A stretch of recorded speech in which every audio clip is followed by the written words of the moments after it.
Good morning, students. Welcome back to new session. In this session, we are going to start chapter 2 polynomials, which is a continuation of grade 9 advanced topics. Let's discuss what will be the topics in polynomials. Zeros of a polynomial, geometrical meaning of zeros of polynomial, relationship between zeros and coefficients of polynomial, problems based on application of zeros, and division algorithm. So what is zero of polynomial? For a polynomial, there could be some value of the variable for which the polynomial will be 0. These values are called zeros of a polynomial. Sometimes they are also referred as roots of the polynomial. Once again, I'll repeat. For any polynomial, if the entire polynomial value makes 0 for any x, that x is called as 0 of polynomial or also root of polynomial. Here in this example, you can see 3x plus 5 is a linear polynomial. In place of x, if I substitute minus 5 by 3, the entire polynomial value becomes 0. So minus 5 by 3 is a 0 of polynomial 3x plus 5. So geometrical meaning of zeros of polynomial. Geometrical meaning means how the representation of graph. Any polynomial in one variable can be represented by a graph. A linear polynomial can be represented by a line, a quadratic polynomial by a parabola, a cubic polynomial by a cubic curve. The points at which these graphs meet the x-axis, that is, the points at which the polynomial function is equals to 0, represents the 0 or roots of the polynomial. You know that on x-axis, or the equation of x-axis is y equal to 0. Generally, we represent p of x equal to y. That is, the value of p of x at any real number, x equal to any real number, will be y.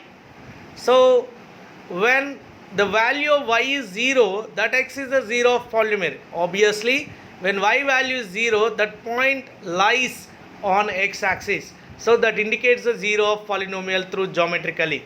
You can see in this example, the graph of a linear polynomial intersects the x-axis at a maximum of one point. Therefore, a linear polynomial has a maximum of 1, 0.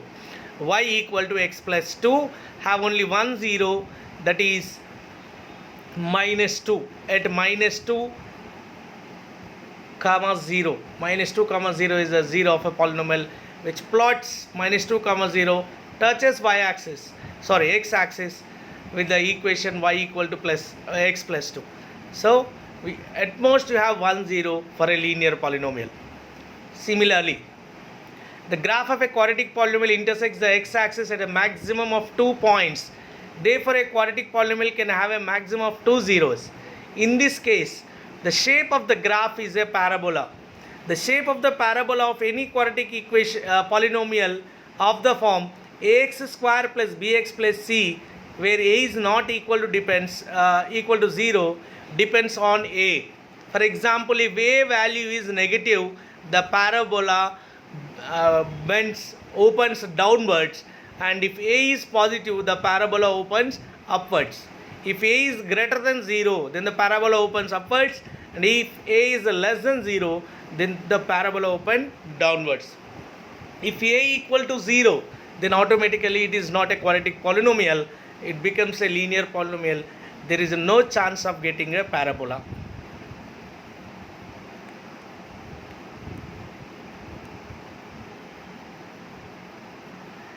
The graph of a cubic polynomial intersects the x-axis at a maximum of 3 points.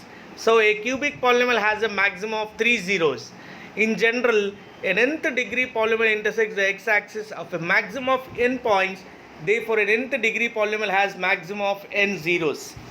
This is about graphical representation of a polynomial.